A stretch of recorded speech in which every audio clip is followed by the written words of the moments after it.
दुनिया की अच्छी खासी तेल सप्लाई जिस रास्ते से होकर गुजरती है, अगर उस रास्ते पर अमेरिका कहे अब हमारा पूरा कंट्रोल है और दूसरी तरफ ईरान कहे होर्मुज हमारे कंट्रोल में है, तो सवाल सिर्फ एक समुद्री रास्ते का नहीं रहता। सवाल बन जाता है आखिर होर्मुज का मालिक कौन है।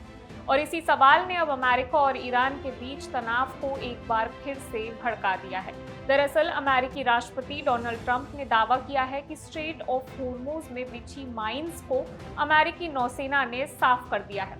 ट्रंप ने ईरान को साफ चेतावनी भी दी है कि अगर दोबारा यहां माइंस बिछाने की कोशिश हुई तो अमेरिकी कार्रवाई का सामना करना पड़ेगा। यानी ट्रंप के इस दावे का सीधा मतलब निकाला जाए तो अमेरिका अब सिर्फ होर्मुज को खोलने की बात नहीं कर रहा, बल्कि उसकी सुरक्षा और समुद्री आवाजाही पर अपनी ताकत दिखा रहा है। लेकिन कहानी का दूसरा पक्ष इससे बिल्कुल अलग है। ईरान लगातार होर्मुज पर अपना प्रभाव और नियंत्रण होने का दावा करता रहा है। 13 अगस्त को भी ईरान की तरफ से कहा गया था कि स्ट्रेट ऑफ होर्मुज उसके नियंत्रण और प्रबंधन में है। उसी दौरान ट्रंप ने अमेरिका के टोटल कंट्रोल की बात कही थी, यानी एक ही स्टेट, दो दावे और दो महाशक्तियों की टक्कर। लेकिन यहाँ एक बात समझना जरूरी है, स्ट्रेट ऑफ होर्मुज सिर्फ ईरान का समुद्री इलाका नहीं है।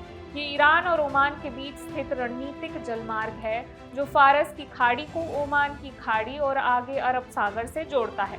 और इसकी अहमियत इतनी ज़्यादा है कि युद्ध से पहले यहाँ से हर दिन करीब 20 मिलियन बैरल तेल गुजरता था, यानी दुनिया की पेट्रोलियम खपत का लगभग 5वां हिस्सा।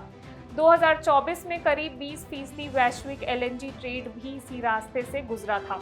यही वजह है कि होर्मुज पर दबदबा सिर्फ सैन्य ताकत का सवाल नहीं है, ये तेल, गैस, शिपिंग और पूरी दुनिया की अर्थव्यवस्था पर असर डालने की ताकत का सवाल है। अब सबसे बड़ा सवाल, क्या अमेरिका सच में होर्मुज पर कब्जा कर चुका है? इसका सीधा जवाब है, अभी ऐसा कहना जल्दबाजी होगी। अमेरिका ने माइंस हटाने और समुद्री रास्ते को सुरक्षित बनाने का दावा जरूर किया है, लेकिन दूसरी तरफ ईरान और ओमान होर्मुज में ट्रैफिक और राजस्व से जुड़े इंतजाम पर बातचीत कर रहे हैं।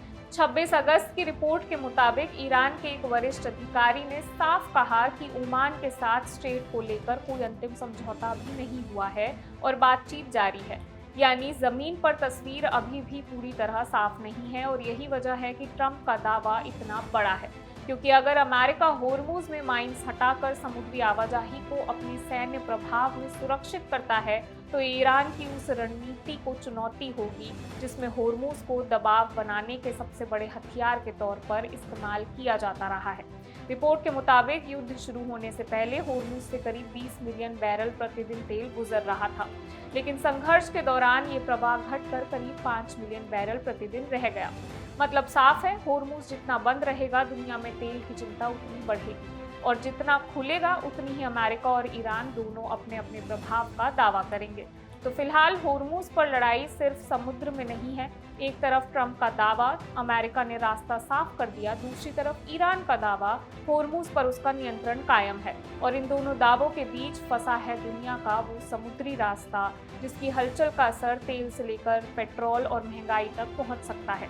अब देखना यही है कि होर्मुज पर आखिर चलेगी किसकी हुकूमत, ईरान की या अमेरिका की। मैं वंशिका सक्सेना और आप देख रहे हैं इंडिया न्यूज।